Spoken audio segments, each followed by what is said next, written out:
Ma'am, there's a wildfire. Evacuate now or I'll carry you out. It was 7:45 a.m. when the email landed in my inbox, just as I was savoring the first gulp of my morning coffee, brewed strong enough to wake the dead. The subject line read, Sunset Acres HOA, Compliance Notice. My name is Daniel Harper, a 52-year-old graphic designer who thought he'd escaped the corporate rat race by moving to a quiet suburb in Southern California. Sunset Acres, with its manicured lawns and cookie-cutter homes, was supposed to be my sanctuary. Instead, it felt like living under the thumb of a dictator with a clipboard. The email was from Marjorie Benson, the iron-fisted president of the Sunset Acres Homeowners Association. My crime? My mailbox, painted a cheerful navy blue, was deemed inconsistent with the approved neutral tone palette outlined in Bylaw 73.d. Apparently, my choice of color was an affront to the neighborhood's visual cohesion. The fine was $50, and I had 48 hours to repaint or face further penalties. I sighed, the coffee's bitterness mirroring the resentment brewing in my chest. I loved my modest ranch-style home, its cozy patio, and the small garden where I grew tomatoes. But the HOA, led by Marjorie, was a relentless machine, grinding down every spark of individuality. Marjorie was a legend in all the wrong ways. She was the architect of the great gnome purge of 2022, when she personally confiscated every lawn ornament in the neighborhood, claiming they violated height restrictions. She once issued me a warning for planting marigolds instead of the approved petunias, declaring my flowers disruptive to the aesthetic uniformity. I swear she could spot a weed from a mile away and take it as a personal insult. Sunset Acres wasn't a community. It was Marjorie's fiefdom, where every blade of grass had to salute her rulebook. As I debated a snarky reply to her email, a faint haze caught my eye through the kitchen window. A smoky smear stained the horizon, growing darker by the day. Southern California's September heat was brutal, and the air now carried the acrid scent of burning brush. I flipped on the TV, where a news anchor with a grave expression stood before a map dotted with red fire zones. The Ridge Fire has crossed Highway 52, he announced. Mandatory evacuation orders are now in effect for the communities of Pine Hollow, Crestview, and Sunset Acres. My heart sank. This was our third wildfire scare in 6 years. You don't panic after a while, you just get tired. I had a routine by now. First, the emergency box, deeds, IDs, insurance papers, and a faded photo of my late wife, Ellen, smiling in our old backyard. Next, my work gear laptop, tablet, and a backup drive with every project I'd ever designed. The hardest part was wrangling my tabby cat, General Paws, who had the attitude of a scorned monarch. After a 15-minute standoff involving a feather toy and a bribe of tuna, he was grudgingly secured in his carrier, yowling his displeasure. As I loaded my SUV with water bottles and a bottle of bourbon for emergencies, I noticed the county evacuation bus pulling up to the community center, our designated pickup spot for residents without cars. A handful of elderly neighbors, including the kind-hearted Mrs. Evelyn Carter from across the street, waited with their small bags, looking anxious but composed. Then, like a storm cloud, Marjorie's pristine white SUV rolled up behind the bus. She stepped out, not with a suitcase, but with her infamous clipboard and a scowl that could curdle milk. I paused, keys in hand, expecting her to berate the bus driver for parking on the community's decorative brick, perverse a violation of Bylaw 19.b. But Marjorie had other plans. With the precision of a drill sergeant, she marched to the bus's front tire, pulled a shiny utility knife from her purse, and plunged it into the rubber with a ferocious grunt. The hiss of escaping air was like a gunshot. My jaw dropped as she moved to the next tire, then the next, slashing all four with a zealot's fury. The bus sagged, useless, on the asphalt. The driver, a burly man named Tom with a weary expression, stumbled out. "What the hell are you doing, lady?" he shouted. Marjorie stood tall, brushing imaginary dust from her khaki slacks. "This vehicle exceeds the permitted axle count for a community facility zone," she declared, waving her clipboard like a royal decree. "It's a violation of Article 12, Section 7. I'm enforcing our covenants." Mrs. Carter, clutching her bag, stepped forward shakily. "Marjorie, dear, how are we supposed to evacuate? The fire's coming." Before Marjorie could respond, a low rumble shook the ground, growing into a bone-rattling roar. Down the main road of Sunset Acres came two massive military vehicles, armored personnel carriers, olive green and menacing, with National Guard stenciled on their sides. Behind them were two Humvees, kicking up dust. The lead APC stopped inches from Marjorie's prized rose garden, its turret casting a shadow over her perfect lawn. A tall man in fatigues, Master Sergeant Robert Callahan, stepped out, his face a mix of urgency and exasperation. Callahan surveyed the scene, the deflated bus, the frightened seniors, and Marjorie, standing defiantly with her knife. His expression shifted from confusion to disbelief. "Ma'am," he said, his voice a controlled growl, "I'm Master Sergeant Callahan, National Guard. There's a mandatory evacuation in effect. Explain this." Marjorie didn't blink.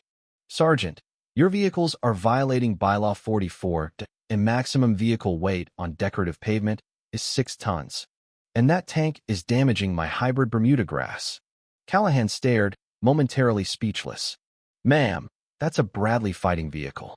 It's not damaging your grass. It's here to save your life. There's a 12,000-acre wildfire 2 miles away. We're leaving. Now." Marjorie clutched her clipboard tighter. "Emergencies don't suspend our covenants. I'll need your permit for operating heavy machinery in a residential zone." Callahan's jaw clenched, and I could see him mentally debating whether to arrest her or just walk away. He turned to me, the only person under 70 who didn't look like they were about to faint. "You gray hoodie, what happened here?" I sighed, stepping forward. She took offense to the bus's parking and performed an impromptu tire surgery. Just then, a police cruiser rolled up, and out stepped Officer Michael Torres, a young cop who looked like he hadn't slept since the last HOA fiasco. He took one look at the scene and groaned. "Let me guess, Marjorie. Another bylaw violation? Unauthorized commercial vehicle," she snapped. "Article 12, Section 7. Torres rubbed his eyes. "Ma'am, that's an evacuation bus. It's not a delivery van." As Torres questioned the driver and Callahan radioed his unit, a beat-up pickup truck rattled up, its side emblazoned with Hank's fix-it frenzy.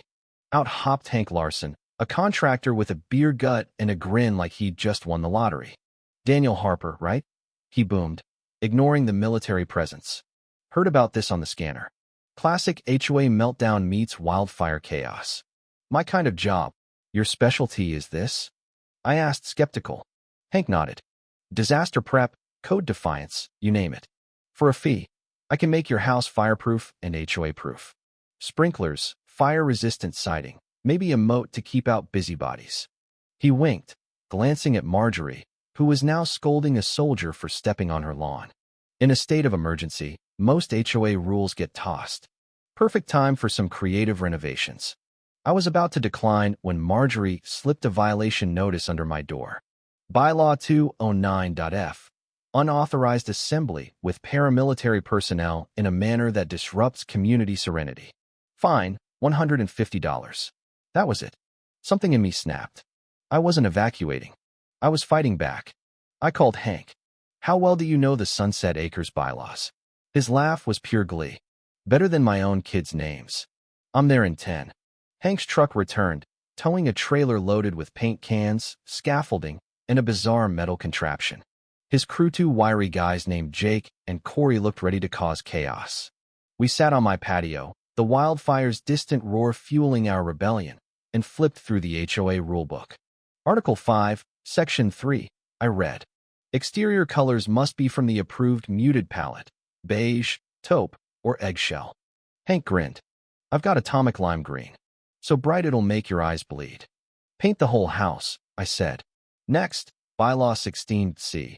No lawn structures over 20 inches without committee approval. Hank pointed to his trailer. "That's my PyroShield sprinkler. 8 feet tall, looks like a sci-fi cactus. Motion and heat sensors. Anything gets too close or too hot, it unloads a water cannon. Put it on the roof," I ordered. We replaced my manicured lawn with fireproof gravel, turning my yard into a fortress. The crew worked like demons, painting my house a screaming green that glowed in the sunlight. The sprinkler went up, bolted above my garage, its nozzles glinting ominously. Marjorie emerged, her face a mask of horror. "This is an outrage," she screamed. "That color's unapproved. That thing on your roof violates height restrictions." I strolled across my gravel lawn, savoring the crunch. "It's fireproofing, Marjorie. This color's visible to rescue choppers." "You don't hate safety, do you?"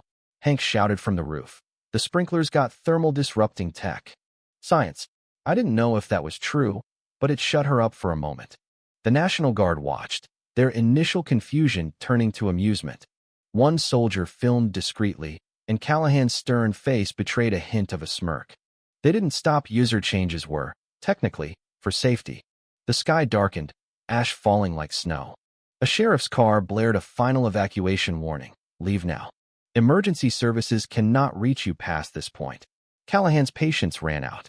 He marched to Marjorie's door. "You have 1 minute to get in the Humvee, or I'm carrying you out." Marjorie stood in her doorway, filming with her phone. "This is tyranny. I'll sue." A glowing ember landed on my roof, and Hank's sprinkler roared to life. A jet of water extinguished the ember, then swept across the street, hitting Marjorie like a fire hose. She fell, her phone skittering away, her clipboard floating toward a storm drain. Soaked and broken, she sat on her lawn, sobbing quietly. 2 soldiers gently helped her to the Humvee. She didn't resist. Callahan gave me a notice silent acknowledgement of my victory before the convoy roared away, leaving tire marks on Marjorie's precious pavement. Hank slapped my shoulder. "Problem solved, buddy." The fire raged for days but spared Sunset Acres, thanks to a wind shift and firefighters using my street as a base. My lime green house became a legend, the Rebel Ranch, the house that beat the HOA. Marjorie faced vandalism charges and a lawsuit, then sold her home and fled to a gated community in Nevada. The HOA collapsed, replaced by a laid-back neighborhood potluck club, with me as its unofficial chief of no fucks given. Now, I sit on my patio, my house a slightly toned-down sage green, but still a statement. Mrs. Carter's daughter planted wildflowers in my yard, and a set of wind chimes made from recycled wine bottle sklinks defiantly. Officer Torres drives by, flashing a grin. General Paz lounges on the gravel, king of his domain. They say you can't fight the system, but sometimes, with a wildfire, a crazy contractor, and a bucket of ugly paint, you can win your little corner of the world. What do you think about Marjorie's actions and the community's response? Was her obsession with rules justified, or was it an abuse of power? How would you handle a situation where authority clashes with survival? Share your thoughts in the comments below. Let's talk about justice, rebellion, and standing up to petty tyranny.